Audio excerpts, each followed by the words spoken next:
Siliguri vote থাকবে না, আমাদেরকে সবসময় পাওয়া যাবে, আমরা কাজ করবো।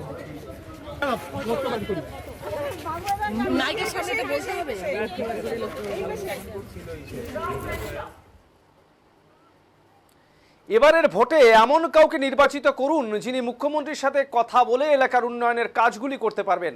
মুখ্যমন্ত্রীর সাথে ঝগড়া করার জন্য বিধায়ক পাঠালে কাজ হওয়াটা সম্ভব নয়, তবুও মুখ্যমন্ত্রী সকলের জন্যই কাজ করেন। তাই এবার কোচবিহার দক্ষিণ বিধানসভা কেন্দ্রে তৃণমূল প্রার্থীকে জয়যুক্ত করুন।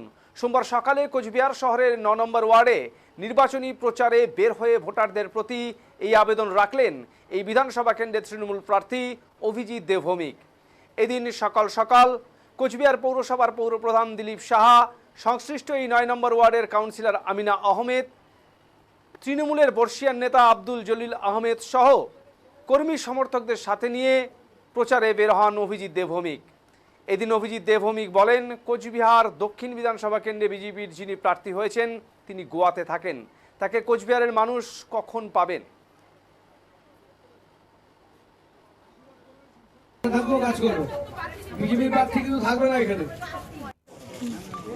জনসংযোগ কি বলবেন? হ্যাঁ, আজকে ৯ নম্বর ওয়ার্ডে ঘুরছি। এখানে তো আমাদের ভাইস চেয়ারম্যানের ওয়ার্ড, এটা খুব সাজানো গোছানো এবং প্রচুর কাজ আমরা এখানে করেছি। সমস্ত অলিগলির পথ পেভার ব্লক করা, মেইন রাস্তাগুলো সমস্ত ম্যাস্টিক করা, এখানে ড্রেন খুব ভালো। কাজেই পৌর পরিষেবার একটা সুপার জায়গা ৯ নম্বর ওয়ার্ড, সেটা করা আছে। বাকি যেটুকু আমাদের মানুষের কাছে আবেদন, যে বিজেপির যে ক্যান্ডিডেট সে তো গোয়াতে থাকে, শিলিগুড়ির ভোটের নাম, কুচবিহারে তো আসবে না। এর আগে 5 বছর বিধায়ককে ভোট দেওয়া হয়েছিল, সেই 5 বছর বিজেপির এই বিধায়ক ছিল না বলেই বিজেপি তাকে ক্যান্ডিডেটও করলো না। তো বিজেপির নতুন ক্যান্ডিডেট নিয়ে এলো, তাও নিয়ে এলো সে কোথা থেকে? গোয়া থেকে।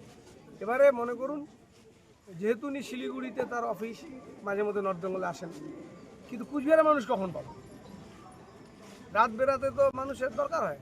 আমাদের তো আধুনিকতর পৌর পরিষেবা আনা, কুচবিহারের সেতুগুলো করা, তোরসায় 2য় সেতু করা, এই কাজগুলো আমাদেরকে করতে হবে। কাজে আমি চাই যে আপনারা আমাদের নির্বাচিত করুন যিনি মুখ্যমন্ত্রীর সাথে কথা বলে কাজগুলো করতে পারবে। বিধানসভায় মেম্বার পাঠাচ্ছেন মুখ্যমন্ত্রীর সাথে ঝগড়া করার জন্য, তাহলে ডেভেলপমেন্ট হবে কী করে? তবু আমরা সেইভাবে আমরা যতটা মিউনিসিপ্যালিটি এবং আমাদের সরকারের পক্ষ থেকে, মুখ্যমন্ত্রী যেহেতু কোনো বিন্যাসে বিশ্বাস করেন না, সব রকমভাবে সবার জন্য কাজ করেন, সেই কাজগুলো আমরা করেছি। এবার চাই মানুষ আমাদেরকে ভোটে নির্বাচিত। দাদা, সাধারণ মানুষের কাছে কিভাবে ভোট চাচ্ছেন? তাদের কাছে এটাই আবেদন করছি যে আমরা সবসময় থাকবো, আমরা থাকি, এই পরিষেবা যা পাচ্ছেন সেটা আমরা দিচ্ছি। ভুল ত্রুটি থাকলে আমরা সংশোধন করে নেবো। বিজেপিতে তো পানিনি কখনো, বিজেপিতে কোনো সময় ছিল না, তাদেরকে কেন ভোট দেবেন? দাদা, গতকাল মহিলা নেত্রী সুচিস্মিতাদির বাড়িতে একটা বোমা বিস্ফোরণের অভিযোগ উঠছে। এটা মোদির কুচবিহারের আগমনে কিছু কিছু বিজেপি ক্যাডার উৎসাহিত হয়েছে। আমরা আমাদের কর্মীদেরকে শান্ত থাকতে বলেছি, কুচবিহার জেলাতে যাতে কোথাও কোনো ল অ্যান্ড অর্ডার প্রবলেম তৈরি না হয়, কারণ এই জেলার মানুষ শান্তির সাথে আমাদেরকে ভোট দেয় এবং যার ফলে জেলার মানুষ লোকসভাতেও আমাদেরকে জিতিয়েছে। আমাদের দায়িত্ব জেলার মানুষের প্রতি অনেক বেশি। আর মাত্র কয়েকটা দিন, 4 মে ফলাফল ঘোষণা হবে। তো আজকে হচ্ছে 6 তারিখ, এই মাত্র একটা মাসও নেই, 28 দিনের এই নির্বাচন কমিশনের এই পরিস্থিতি যে উষ্ণতা তৈরি হচ্ছে, আমরা 28টা দিন আরেকটু ডিফেন্সিভ থাকতে হবে আমাদের। তারপরে মুখ্যমন্ত্রী শপথ গ্রহণ করবেন, সব ঠিক হয়ে যাবে। আর এরা বোম ফাটানোর কেউ সাহস পাবে না, কেউই না। জনসংযোগ কি বলবেন? হ্যাঁ, আজকে 9 নম্বর ওয়ার্ডে ঘুরছি।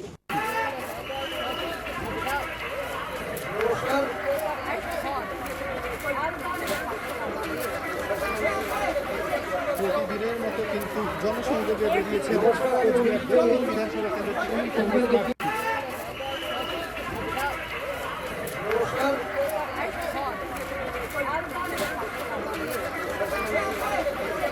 প্রতিদিনের মতো কিন্তু জনসংযোগে বেরিয়েছে বিধানসভা কেন্দ্রের